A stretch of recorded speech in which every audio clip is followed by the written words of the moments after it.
Après plus d'une décennie à enchaîner les coachs sans aucune cohérence ou continuité vis-à-vis du projet sportif en place, après avoir vu les concurrents remplir leur armoire à trophées via un dépassement au classement domestique ou bien des épopées en Europe, les Red Devils ont peut-être enfin trouvé la perle rare qui va les aider à redevenir une menace sérieuse pour une ligue où les top équipes semblent être en plein chamboulement cet été. Pas aidés par ces horribles propriétaires mélangeant cupidité et incompétence à un tel point que le club est au bord d'une catastrophe immense, les dirigeants installés par Ineos ont enfin pris une vraie bonne décision. Bon, j'ai envie de dire il était temps. Et puisque je suis ton youtubeur football préféré, il est important pour moi de t'expliquer dans cette magnifique vidéo pourquoi Manchester United est enfin sur la bonne voie pour redevenir un géant.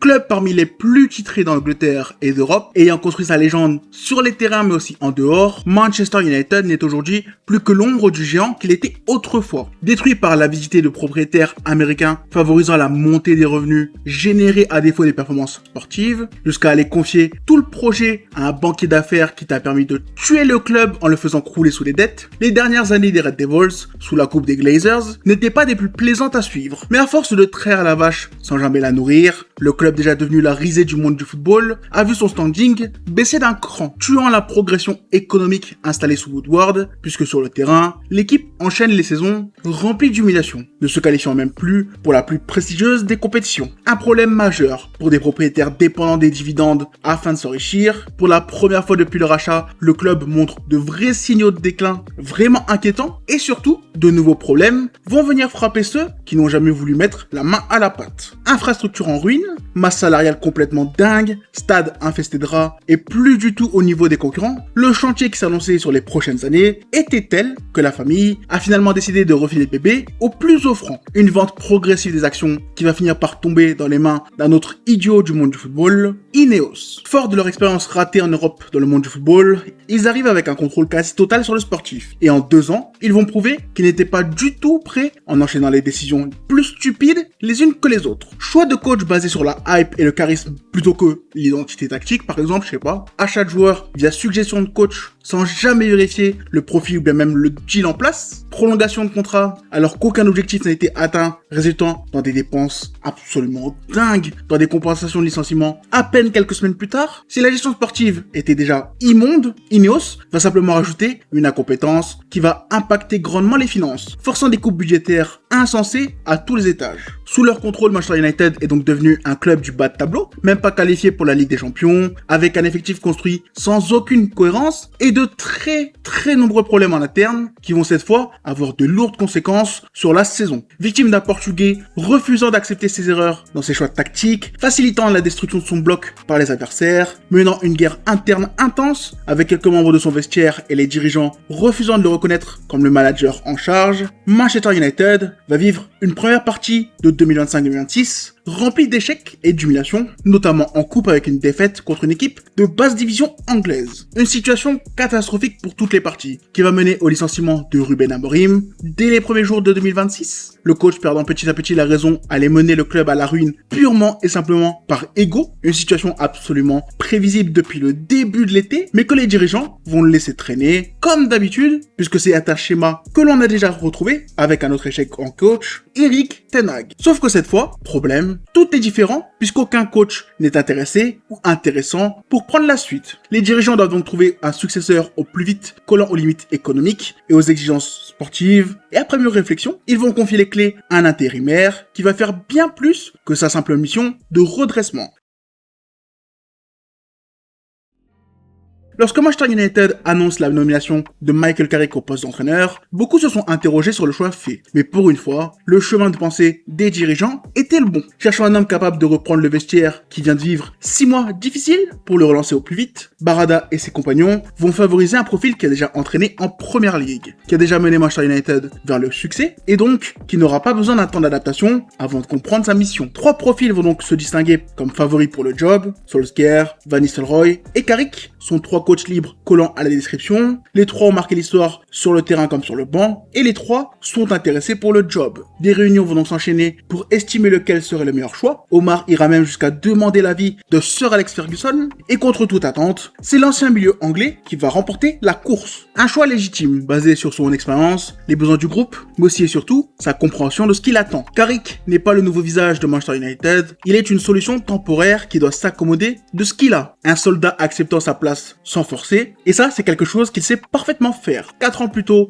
il avait déjà pris les rênes pendant une série de 3 matchs suivant le départ de son mentor Solskjaer, un intérim couronné de succès avant de rendre les clés au nouveau coach Rangnick, sans même demander une place dans son staff. C'est comme ça que l'anglais va récupérer le chantier laissé par Amorim. Et en quelques jours, il va remettre son club sur le chemin de la victoire. Son travail en interne aura été formidable, puisque récupérant un effectif opérant dans un 3-4-2-1 particulièrement décevant, il a détruit tout ce que le Portugais avait mis en place pour installer une base solide. À 4 défenseurs, un double pivot se partageant les tâches couvrant un 10 proactif, pas limité dans ses déplacements, tout comme ses 3 compagnons en attaque. Un changement pas seulement tactique, mais aussi idéologique avec beaucoup plus de liberté, symbolisé notamment par les choix d'hommes à l'opposé de son prédécesseur. Si Fletcher avait commencé une révolution, c'est Carrick qui va la mener à bien avec la réintégration de Kobbie Mainoo, obtenant la confiance pour son jeu avec ballon et le soutien dans son apprentissage des tâches défensives. Avec à ses côtés, un agresseur aussi offensif que Casemiro, dont l'expérience permet de pallier sa chute physique. Plus haut, tu retrouves un Bruno Fernandes totalement libre, capable d'aider en transition pour accélérer le jeu, ou bien construire en étant un homme de plus avec qui combiner. Une liberté qui montre l'évolution, puisque l'équipe de Carrick n'est pas seulement une menace en contre, elle sait être patiente et construire. Un changement fort qui va être aidé par les montées en puissance des recrues et la polyvalence des pistons d'Amorim devenus ailiers sous l'anglais. En quelques semaines, tout va changer pour Manchester United et les résultats vont rapidement apparaître. N'ayant plus que la première ligue puisqu'éliminé des autres compétitions, il va enclencher avec son groupe une série de résultats positifs lui permettant de retrouver le sommet avec une 3e place bien méritée. Un succès fou permettant à Manchester United de redevenir un club européen, jouant la Ligue des Champions, une remontée magnifique qui va forcer les dirigeants à revoir absolument tout leur plan de base, puisque Carrick a fait quelque chose qu'aucun coach à part Solskjaer avait fait. Il a réintégré dans l'esprit collectif cette envie de gagner comme à la grande époque. Fernandes est évidemment le plus grand symbole de cette révolution. Sa saison folle brisant le record de Kevin De Bruyne lui permet d'asseoir un peu plus la position de créatif exceptionnel sous-exploité depuis son arrivée en Angleterre. Sous le nouveau coach, il a obtenu les courses des offensifs qui lui permettent d'être totalement imprévisible, rendant son travail encore plus facile pour être décisif. Et tu sens que cette manière de mettre le Portugais dans les meilleures conditions possibles a été appliquée à chaque poste sur le terrain. Pour autant, les inconvenus n'ont pas impacté les résultats. Lorsque tous les défenseurs centraux ont rejoint l'infirmerie, Carrick n'a pas flanché, confiant la sécurité défensive dans un match crucial à une charnière inédite composée d'un jeune Hayden et le polyvalent Mazraoui qui vont parfaitement tenir la baraque. Une demi-saison complètement folle donc, qui va forcer les dirigeants à réfléchir et se poser une question simple: peut-il être l'homme de la situation? Quand tu compares Michael Carrick au nom composant la liste des successeurs de Sir Alex Ferguson, tu te rends bien compte qu'il n'est pas du tout similaire au choix fait par le passé. L'ancien milieu du club est un profil bien plus calme, plus posé, connaissant sa valeur mais acceptant aussi des contraintes que d'autres auraient refusées. Son professionnalisme est plus qu'évident, il n'a jamais demandé publiquement à être le coach, il n'a jamais demandé d'ailleurs à être considéré comme plus qu'il ne l'était, c'est-à-dire un intérimaire, mais pour autant, il était évident qu'il serait une option. Lui a simplement laissé son travail faire parler. Depuis longtemps, il a attendu sa chance. Il s'est préparé en gagnant de l'expérience dans l'antichambre de la Première Ligue, en se faisant un nom, une réputation, puis en entendant l'appel. Aujourd'hui, il n'est plus le petit coach intérimaire venu sauver le club en acceptant des conditions strictes. Il est celui qui a qualifié Manchester United en Ligue des Champions. Il est celui qui a réinstallé un projet sportif qui a fait frissonner les supporters acquis à sa cause. Il a réinstauré l'ADN Manchester United perdu depuis le départ de ses légendes et le petit passage sous Solskjaer. Mais surtout, il n'a absolument aucune concurrence. Aucun coach approché sur le côté n'a convaincu les dirigeants au point de sauter Carrick. La pression populaire a évidemment joué, mais la logique a elle aussi pris le dessus et pour la première fois de l'ère Ineos, une bonne décision a été prise. Michael Carrick est officiellement le coach des Red Devils. Un nouveau contrat a été signé afin de sceller la nouvelle et après une fin de saison pleine d'encouragement, ils vont partir dans un été où tout le monde s'attendait à les voir faire des folies. Sur le papier, le chantier était plutôt simple. Avec Casemiro, Malacia et Sancho partis libres suite à leur fin de contrat et la blessure lourde durant le mondial d'Ugarte, le milieu de terrain était la grande priorité puisque seul Mainoo était disponible jusque-là. D'autres problèmes devaient aussi être gérés avec quelques postes manquants de profondeur, notamment à la charnière centrale, quelques joueurs dont l'avenir était flou comme Mazraoui parlant de retraite, Rashford dont l'avenir n'était pas clair, Zirkzee le super sub convoité en Italie et les quelques contrats à gérer comme Maguire, Mainoo et Fernandes.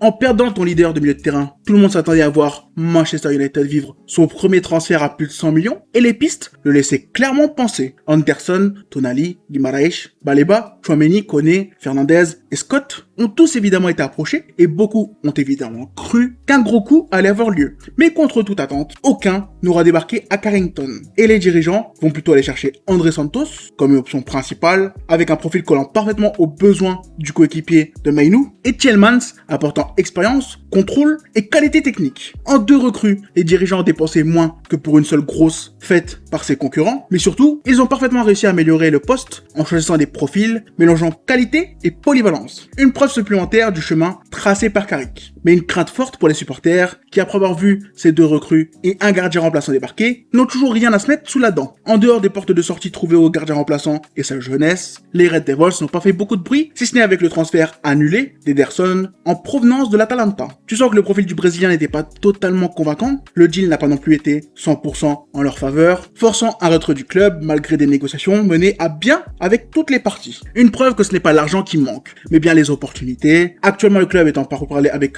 Lewis Hall et John Lukumi, un latéral gauche quasiment intouchable et un central proche de signer à la Juventus. 2 deals difficiles donc, laissant penser que pour l'instant, rien ne presse. La direction semble donc avoir une grande confiance dans un effectif déjà bien fourni avec quelques trous gérables d'ici la fin du mercato. Perso, je comprends parfaitement l'envie d'attendre, puisqu'avec le retour tardif des mondialistes, tu n'as pas encore eu de vraie discussion avec Rashford, dont le départ permettrait une plus grande marge de manœuvre. Un décalage qui t'a tout de même permis de découvrir quelques talents de la formation, comme le jeune Shea Lacey, qui a réussi en quelques semaines à se faire un nom et potentiellement une place dans le groupe professionnel. La préparation est d'ailleurs actuellement très intéressante, mais est-ce vraiment suffisant pour la saison à venir? J'en doute. Depuis l'an dernier, le recrutement effectué par les dirigeants des Red Devils a quelque peu changé en incorporant de nouvelles directives à suivre. Outre l'analyse de profils répondant aux demandes, l'apport du coach sans avoir le dernier mot comme Ten Hag a pu avoir, l'un des critères les plus importants reste l'envie du joueur de signer à Manchester United. Une déclaration qui, en plus de faciliter les négociations, permet d'éviter certaines surprises comme avec Sancho et semble aussi impacter l'intégration de la recrue dans le collectif. Mbeumo est l'exemple le plus parlant. De Brentford, il aurait dû aller à Tottenham pour plus d'argent, mais son choix réfléchi s'est porté sur le maillot rouge. Et sans aucune contestation possible, il est une réussite qui n'a pas fini de faire les beaux jours du club. L'an dernier, tout son secteur offensif a été amélioré de cette manière. Carrick a renforcé leur intégration au point que tous ont atteint ou dépassé les 10 buts cette saison, et cela a renforcé l'envie d'agir de telle sorte sur chaque dossier durant ce mercato. Ça explique la lenteur de certains dossiers, mais aussi l'absence de vraies rumeurs entourant Tielemans et Santos, qui ont vu leur deal expédié sans que trop d'infos sortent. Une première pour la direction qui a tout fait pour être le plus précis possible, sans trop dépenser. Dans une année de retour à l'Europe, c'est assez osé, mais le contexte le force. Actuellement, Manchester United multiplie les paris. L'inexpérience de Carrick qui va découvrir l'Europe, la fragilité physique du groupe sans gros renfort pour l'instant, la confiance placée en Mason Mount préparant un possible futur sans 3e recrue au milieu, l'importance de la polyvalence de Dorgu qui va devoir alterner attaque et défense, mais aussi les discussions autour d'une réintégration de Rashford dans un contexte où beaucoup de choses ont changé. Quand tu prends du recul, tu comprends que le club se trouve dans un moment bizarre, mais que les raisons sont logiques. Old Trafford bientôt en travaux, les immenses dépenses des années précédentes partant libres et l'absence de joueurs à vendre à bon prix, auquel on peut aussi rajouter la première année en Europe depuis quand même quelques temps. Tout ça explique pourquoi Manchester United fait preuve de sécurité dans ses dépenses. Une restreinte qui permet aussi de voir les compétences des dirigeants, et pour l'instant, je vois beaucoup de bonnes choses en fait. Maintenant, il reste encore 3 bonnes semaines de mercato. Il reste encore du budget, des opportunités à saisir, et si je crois que Carrick peut faire de grandes choses, j'espère aussi voir la direction l'accompagner correctement, quand bien même lui semble parti pour ne jamais se plaindre publiquement. Bref, c'était tout ce que j'avais à dire dans cette vidéo. Ce texte, c'est une réécriture, donc j'ai sûrement oublié 2-3 informations que j'avais calées dans la version précédente, mais pas d'inquiétude, on aura juste pour en reparler d'ici les premiers matchs de la nouvelle saison. En attendant, je vais continuer à parler d'autres clubs et de leur été, donc si tu kiffes le format, tu sais ce que t'as à faire, et moi je te dis à très vite pour la suite, prends soin de toi et ta famille, ciao.